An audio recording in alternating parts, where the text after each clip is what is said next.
Today, we are going to be talking about a very important issue, Zelensky. Zelensky have made big blunder.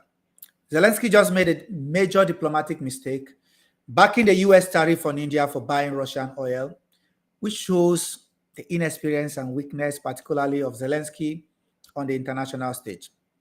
So in this section, we're going to talk about Zelensky's approach in relations to, this current standoff between the US and India. Remember the Indian Prime Minister Narendra Modi going to the Shanghai Cooperation Organization Summit in Tianjin in China. And 3 days after that, China held this massive military parade, sending a clear warning and signal to the rest of the world, and particularly to the West, that China has arrived and China is here to stay. So in an interview, Zelensky called US tariff on Indian products the right idea. But there's the problem. India is not just any other country.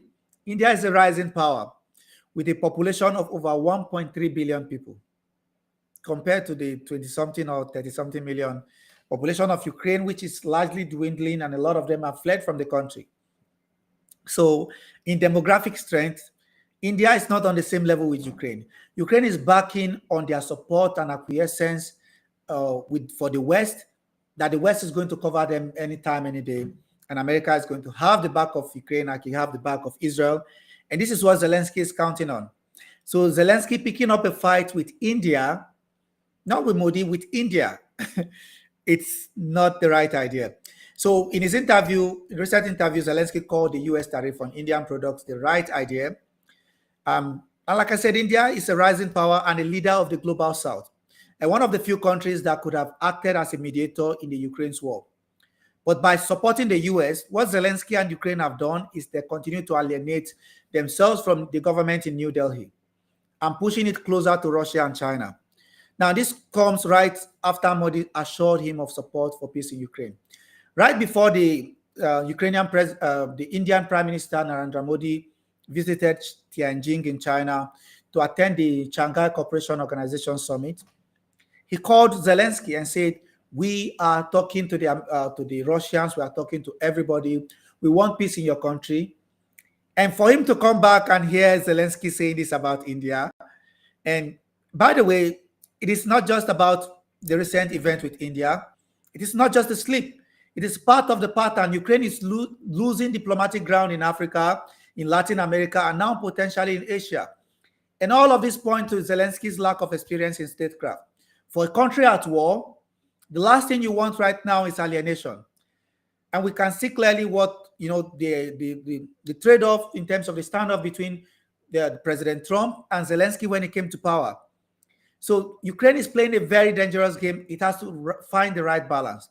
And going back to Africa, earlier this year, reports emerged that Ukraine provided intelligence, provided to them by the Americans, that Zelensky and his people provided intelligence to rebel groups in Mali, which aided those rebel groups to target and kill Malian soldiers with Wagner forces that were basically attached to them. This was what happened. And Ukraine doing this makes no sense to me. I don't know why Ukraine is getting involved and entangled in international politics at this point in time.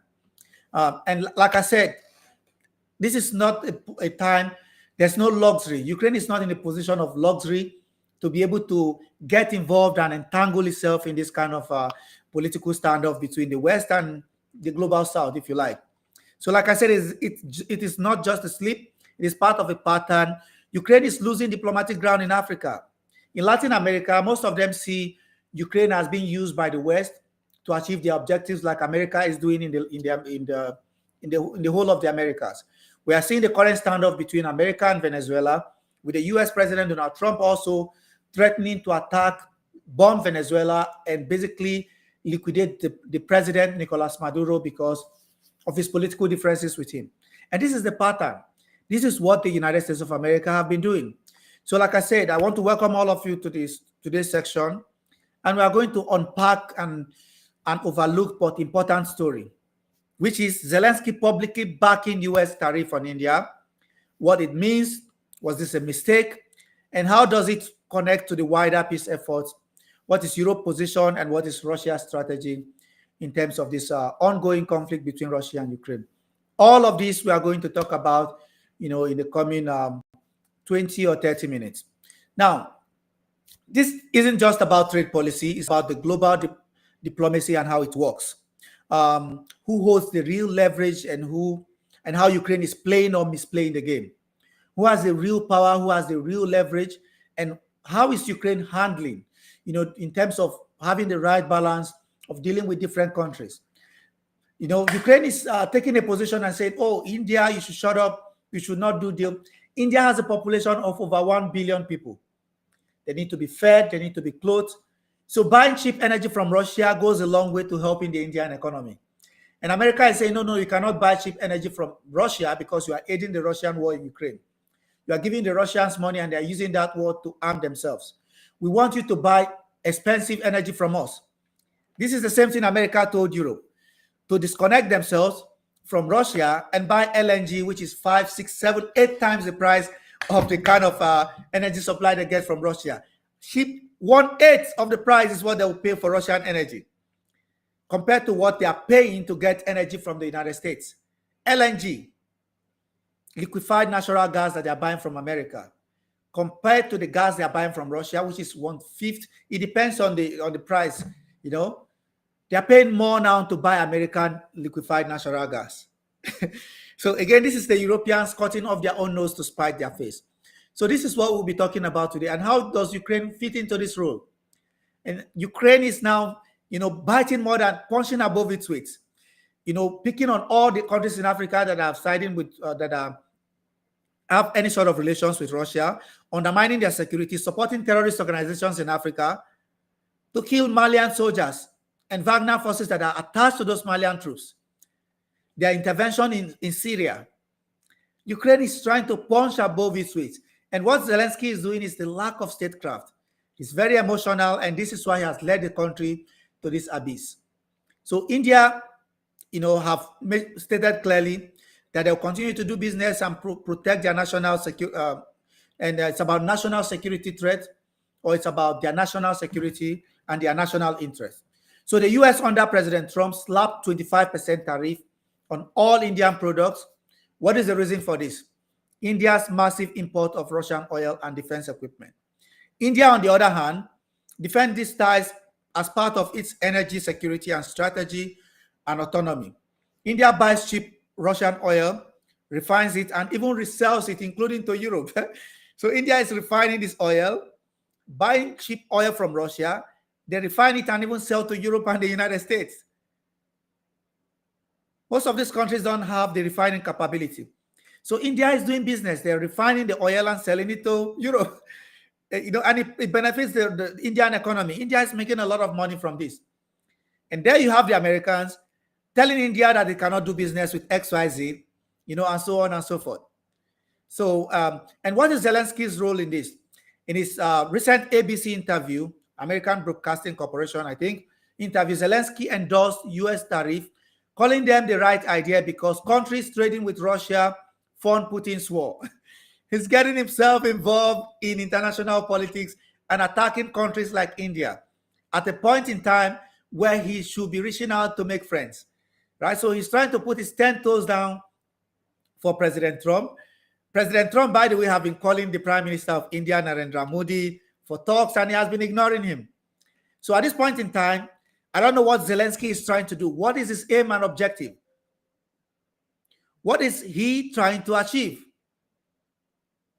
It doesn't make sense to me at this point in time. This is the right time for Zelensky to try to have more outreach. Rather, Zelensky is isolating himself from everybody. So, but here's the problem. India is not just any country. It is the world's most populous nation, a rising economic superpower, and the voice of the global south. It's a voice of unlike smaller states, India can't be pressured easily. And why is this a diplomatic mistake? What kind of error is this? And Zelensky again and again. He's very lightweight. He's very soft. He's very, very weak. And this is why he's pushed this country to this point. This is a weak leader that clearly lacks any basic idea on how geopolitics work. So he's just putting his mouth, and the comments and the statements you make at this point in time Just because you have the backing from the United States, you are not at liberty to say whatever you want. Okay? And Zelensky is alienating the mediator. It is a diplomatic mistake by Zelensky. India has positioned itself as a possible broker for peace by supporting punishment. Zelensky undercuts that role. Okay? India have been reaching out and even speaking to the Russians on how they can, finding diplomatic solution to this problem. And then Zelensky goes straight and throw them under the bus. So about strategic autonomy, India avoids aligning 100% with any bloc. By pushing India towards a corner, Ukraine reduces its own diplomatic flexibility. And what are the contradictions to this? Just before the Indian Prime Minister Narendra Modi visited Tianjin in China for the Shanghai Cooperation Organization Summit, he called President Zelensky, offering peace support.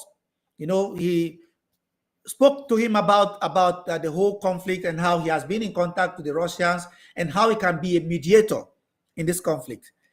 So Zelensky is contradicting his own position because Modi have reached out to him. And now it's a lack of understanding of politics and statecraft and geopolitics. Zelensky is a lightweight, and it's clearly it was a comedian that brought him, to be the president of Ukraine. And why did he win the election? Because he made a promise to the Ukrainian people that he's going to make peace with Russia. And then the Americans, the Secretary of State, Antony Blinken, at that time told him, with Boris Johnson, the Prime Minister, that you are not allowed to. We want you to fight. We want you to fight so that we can make money. And it's clearly misled. And this is why he's going to lose most of his territory. Because at the end of the day, a conversation, they were about to reach an agreement in Turkey. The Istanbul process was going on. And in that process, Russia was meant to keep Crimea, which it will still keep after the war, by the way. So, and at the end of the day, Russia is going to keep Crimea. Russia is going to keep most of the Donbass. And in that agreement, Russia was not even supposed to keep any of that. Ukraine was supposed to promise not to join NATO, which would never happen. It will not happen. And all these fights, what will it achieve? And the idea of pushing back to the 1991 lines will not happen. So you need to understand that. So instead of cutting India as a friend, Ukraine is treating it as an enemy that only benefits Russia. Russia is on the box seat, it's on the driving seat. It is enjoying whatever rift is going on at this point in time and saying, well, if you guys want to continue doing this and alienating everybody, look at what Trump is doing. Targeting Europe with sanctions. He's targeting, at the point in time, it even threw Ukraine under the bus. It is targeting every single person that's claimed to be their ally. Narendra Modi saw President Trump as an ally because Narendra Modi himself is right-wing and he thought Trump was his friend. Trump invited him to one of his campaigns in the stadium packed with a lot of people, and they gave him this, rousing ovation and so on and so forth. And Narendra Modi, in turn as well, invited President Trump to New Delhi. The stadium packed with a lot of people, and he went there and said, namaste. And, this, to him, Trump was like, his best friend. So for America to have done that to him, the Indians are not going to forget that. It's a stab on the back. And when you take this kind of public policy position, it is difficult to back down. So Trump is now seeking some kind of conversation to look like he won, right? Because he cannot back down and say, okay, because we have offended you, we want to take away the tariff. It seems that it will look like America is backing down. This is why before you make policies, you have to wait carefully, because when you put those policies out there, even if it is a bad policy, it is difficult to walk back on those policies, especially when it comes to international politics. And it leads to what I call the audience cost. It's a theory of audience cost. If Trump puts out some of them obnoxious, unnecessary policies, it's difficult for him to walk back on those policies because he would truly believe that he's doing the right thing. And even if he knows that he's done the wrong thing, he cannot publicly come out and say, oh, and by the way, all of this stem from the fact that Trump publicly threw on India under the bus and say, oh, we were the ones that mediated. And India have this long-standing policy of making sure that no foreign actor, come into the region to interfere in their domestic politics. And in their war with Pakistan, They made it very clear that no, America cannot take glory and say, oh, we are the ones that helped you guys to stop fighting. Because both parties were clearly interested. America did play a role. But the idea of coming out and publicly humiliating the Indian Prime Minister, he didn't appreciate that. And what did Pakistan do? On the other hand, Pakistan went on and said that President Trump deserved a Nobel Peace Prize and so on and so forth. So Trump, because he's a man of ego, he felt that he didn't get credit from President Narendra Modi, Prime Minister Narendra Modi, but got praise from the Indian Prime Minister and the Army Chief, Field Marshal, not Bajwa, the current Army Chief of Pakistan. He traveled to Washington, by the way, on 2 occasions. Asim Munir is the current Army Chief of Pakistan. He's the most powerful guy. It's not even the Prime Minister. The most powerful person in Pakistan today is the Army Chief, Field Marshal Asim Munir. And they made him a Field Marshal after this current war with India because of the strategy, because of the ability they had. Pakistan is a very small country. It has a lot of challenges, including strategic depth. So the fact that they were able to push off and push out the Indians, was a monumental victory for them. So they made him a Field Marshal. But to get back to the conversation, Trump felt like, Narendra Modi have emotionally hurt him. And this is why he's finding a way to pay him back by getting involved in this whole tariff and trade, standoff. And India is saying, hang on a second, you can't do this to us. We are not a small country. We are not a pushover. We are not as weak as these Europeans you're dealing with. So we have 5,000 years history. You can't do this to us. And what does that do? It pushes India closer. This is the first time in 9 years that Prime Minister Narendra Modi have traveled to China, 9 or 7 years. And now whatever Trump is doing is making it possible for these enemies. Russia is not really a friend of China. They have a lot of problems, including border wars. China wants to take territory from Russia. They fought so many conflicts, border wars. So Russia naturally wants to align with Europe against China. But what has happened over the past 20 years is that whatever America and the Europeans are doing to Russia is pushing it closer and closer to China. The Chinese are now coming to Russia to work. Russia is paying them with the cheap energy and making China prosperous. All of this is making China prosperous, by all this money. They don't have to spend a lot of money on Russian oil. Russians pump it. By the way, Mongolia was also in attendance of the SCO and other bilateral and trilateral meetings that happened in China. They're trying to build a gas pipeline that goes through Mongolia from Russia all the way to China. All sorts of alternatives.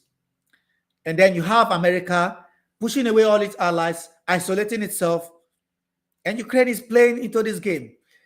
What is Ukraine's role in this, and why did Ukraine get involved in this, for God's sake? Exactly the same thing they are doing in Africa. And like I said before, you need to understand how this all started and why we are in this position today. Ukraine does not deserve to be in this position if they had good leadership. The problem is the lack of leadership from the government in Kiev, especially Zelensky. So there was and we will look at the peace efforts and the peace process in a second, but Ukraine should not have been in this position. The Russians were loading up their arms in order to use it as a pressure card against Ukraine to force Ukraine not to join NATO. And what happened? Biden and his people say, no, let's continue fighting and we'll find out and we'll weaken the Russians. So the Istanbul talk started in 2022. Ukraine and Russia came close to a framework of neutrality for Ukraine, security guarantees, phased withdrawal, but the talks collapsed after revelations in Bucha and the Western pressure to keep fighting. The revelations that happened, Bucha is, by the way, in Ukraine, Bucha. They had a conversation with the Europeans and they pressured Ukraine to continue fighting until the last Ukrainian man standing. And Zelensky said, yes, sir. And this is why him and his wife, Olena Zelenskaya, are profiting from this. And who are the people that are doing the fighting? Ordinary Ukrainians, farmers, some of them 60 years old, 55 years old, 60 years old. They are pushing them to the front line to be unalive, to be blown away. This is insane. And the later initiative, we look at other initiatives that that has happened. China had a 12-point plan in 2023. Ukraine is not interested. They called for ceasefire, sovereignty, and negotiation. This was welcomed by Russia as a starting point. It was dismissed by Kiev and most of the West as too vague, too favorable to Moscow. And the African Union again came up with their own proposal in 2023 and 2024. In fact, there were delegations from South Africa, Senegal, Egypt, and others mediating. And what happened? They went to Ukraine. The Ukrainian leadership left them in the airport under the sun and did not even take them to, I don't know what Zelensky is doing, by the way. He's shrinking his any sort of partnership or any sort of mediation. Those African leaders, nobody asked them to go there. They decided on their own with an initiative, and they treated them like dogs. They left them outside in the rain. Zelensky did not talk with them inside. He left them under the sun and came to address them, and they left them there to suffer for hours on end before. In fact, at the point they told them to go back, that they are not going to allow their plane to fly from Kiev to Moscow because they were supposed to go to Moscow. Look, no African leader in my lifetime have been humiliated like what happened, because the South African president at that time, Cyril Ramaphosa, who is the current president, was the one that led the initiative and took these African leaders to go to Kiev in order to try to have to mediate, and they treated them like dogs. Moscow entertained talks. Ukraine listened but dismissed proposals from as pro-Russian.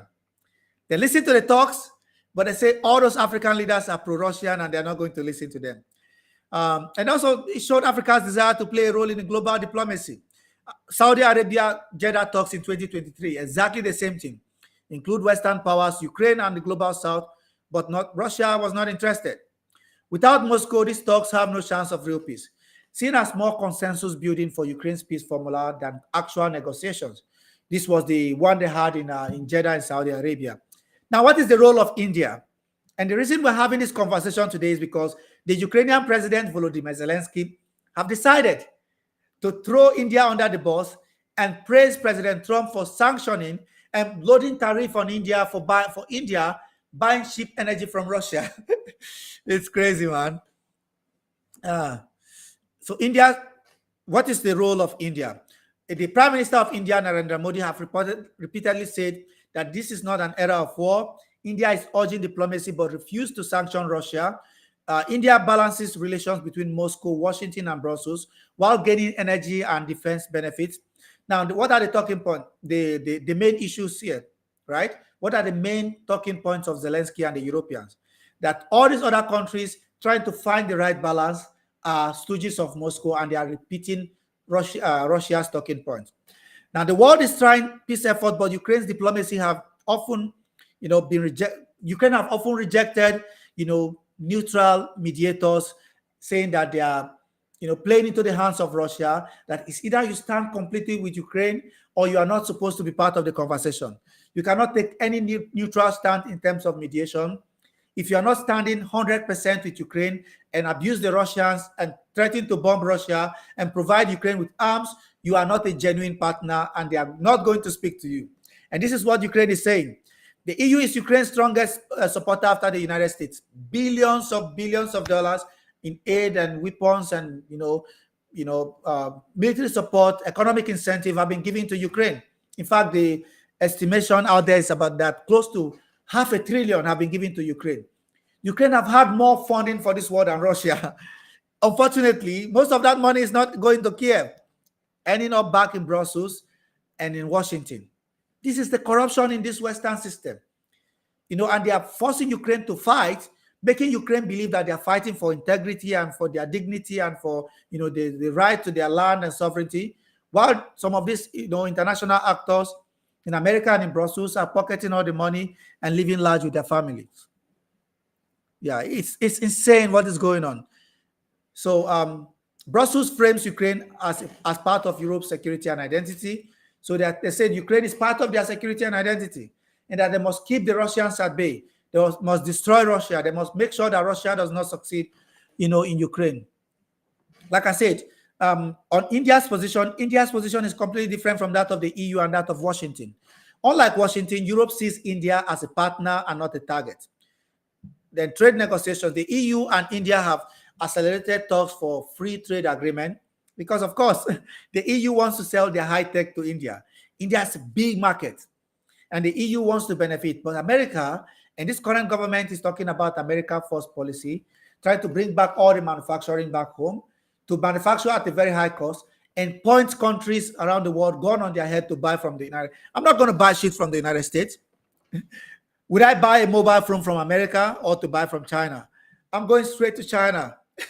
Why would I buy the same mobile phone you can get for $20 or $50 from China? You buy it $1,000 from the United States. It's crazy. Nobody's going to do that kind of stuff. Nobody, absolutely not. And there are hard times ahead if America continues. America is on its way down, and it's the lack of quality leadership. And for Europe, alienating India means losing access to a vital Asian market and losing influence to China. Nobody wants to do that. So when Zelensky backs US tariff, he shows that Kiev is following Washington's lead, not Brussels' more balanced approach. Again, it's clear for everybody to see. This risks splitting Ukraine from potential European diplomacy with India, which is also another problem. It's not just creating problem for Zelensky, it's also creating problem for the European Union that need the Indian market. You know, Europe wants India inside its trade network, not punished. Zelensky's endorsement of US tariff shows short-term thinking and puts Ukraine at odds with even the European backers. The Europeans are the ones providing him with the funding, they are providing him with everything. And yet, Zelensky is more interested in what suits, in what makes him, in what is more emotionally comforting for him. So it's not about statecraft, it's not about strategic thinking, it's about the feelings and emotion. He's very, very short-tempered, and these feelings and emotion does not help. Look at when the President Trump and President Putin met, see the way they had the conversation, and see Zelensky and President Trump. It's very nervy. Zelensky is very short-tempered. It's always, this is not the way it works. Even under pressure, as a world leader, you have to put up a poker face. You have to stay calm, because that nerve he has is radiating and reflecting on the population. A lot of them are running away. They've had enough. Nobody wants to fight anymore because they're seeing the beautiful, amazing yacht by his wife, Olena Zelenskaya, the properties they are buying in Florida, the properties they are buying in Europe. These guys are living lavish. In Romania, his son and all the sons of the military commanders are driving in flashy cars, banging hoes and doing all sorts of stuff in Romania and across Europe. There was even a case about some properties linked to them in France and in Belgium. And they are forcing this 55 years or 60 years old farmer from Odessa to go and fight and be unalived on behalf of the Europeans. The Europeans are saying, no, Ukraine is doing us a favor. Let's allow Ukraine to fight and bleed until the end, so that we can weaken the Russians. This is what they're saying. They want to weaken the Russians by forcing Ukraine to bleed and fight until the bitter end. Is this in the best interest of Ukraine? Is this in the best interest of Ukraine? What does Ukraine really benefit? What does the Ukrainian people benefit from this? Rather than endless and needless wars that go on and on and on forever. Enough is enough. Enough is enough. So, and what is Russia's global strategy? Russia continues to portray itself as a defender of multipolarity, offers cheap energy, weapons, grain, infrastructure, and even some of these deals they offer to African countries. Cheap grain, sometimes they give us free of charge. Asia and Latin America. And of course, their role in BRICS and in SEO, which they are using to counterbalance NATO, which is the Shanghai Cooperation Organization and the BRICS, which is also another political alliance, or an alternative to the Western-dominated international architecture we have today. And this is why America is using the SWIFT system that they control with the Europeans to sanction countries they don't like, beat them around, punish them, and hoping that we can stay there forever. If there's another alternative, most countries will jump immediately and abandon America to rot. And America cannot exist alone without the rest of the world. They claim to have self-sufficiency, but we will find out in real time when people begin to dump the dollar, when people begin to shun the UN, when people begin to shun every other supranational institution under the control of the United States. Look at the recent events with tomorrow, by the way, September 9th. This is when you are going to have the UN General Assembly 80th anniversary or section. And most of these countries like France and the rest of them say that they are going to recognize the Palestinian state. The leaders of the PLO were all denied visas to come to America. They called them terrorists and prevented them from going to attend the United Nations General Assembly Summit that is meant to happen on the 9th of September 2025 in New York. How is this even acceptable? And this is what America is doing and doing persistently. And all of this have to stop. And in terms of Russia, and Indian ties, Russia is India's main arms supplier. Energy ties have grown as well. India is now one of Russia's top oil buyers as well, just behind China. And at forums like BRICS and SEO, Moscow and New Delhi present themselves as part of the multipolar bloc. Now, when Zelensky supports Western tariff, Russia can say, see, Ukraine isn't independent. It's just parrots Washington's position. All of them can say, hang on a second, we thought that Ukraine was just trying to be nice and neutral, and now they are supporting America willy-nilly. Even when America is sanctioning India, Ukraine and the leadership of Ukraine, Zelensky, goes and backs it up and throws India under the bus. India, with a population of over 1.3 billion people, that need to be fed, that need to be clothed, that need to have food on their table. And this is why they are going and buying cheap energy from Russia. What the hell is wrong with protecting your own economy? Nobody's going to tell America not to be friends with Israel. What is the economic benefit of America with Israel? It's a political gain for America, and India is not sanctioning America because they have ties with Israel. But America is sanctioning India for buying energy that they are trying to buy for sustenance, to provide food for their people. America is sanctioning India. And this is a double standard.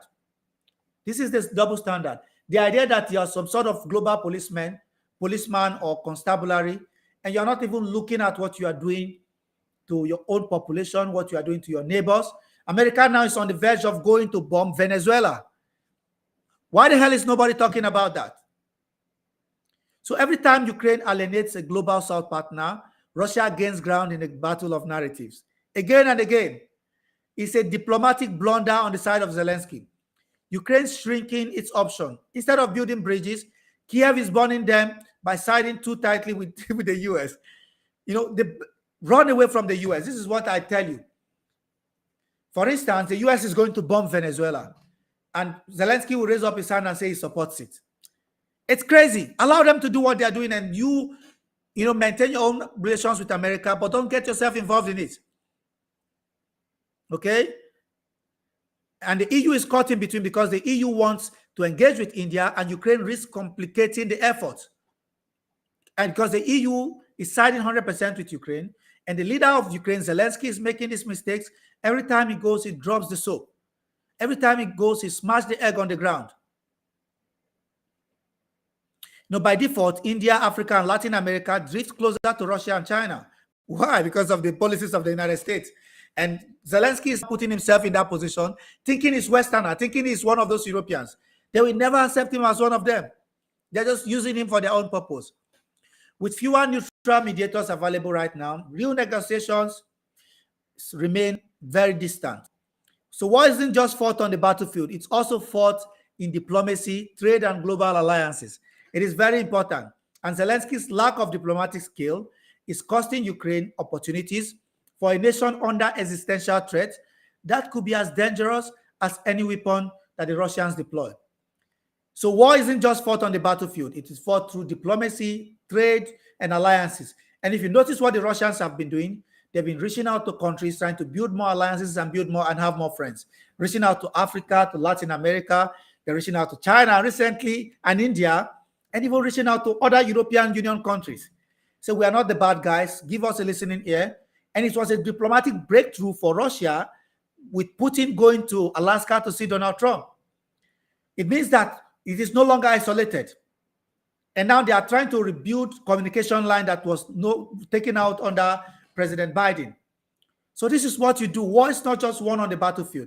And Zelensky, anybody that says one thing, he doesn't have the luxury at this point in time to be able to castigate people and support terrorism in Africa like he's doing because he believes the Russians are there. Therefore, he's supporting terrorist groups to kill Malian soldiers. The guy is clearly out of his depth. He's ignorant, and he lacks the knowledge of statecraft.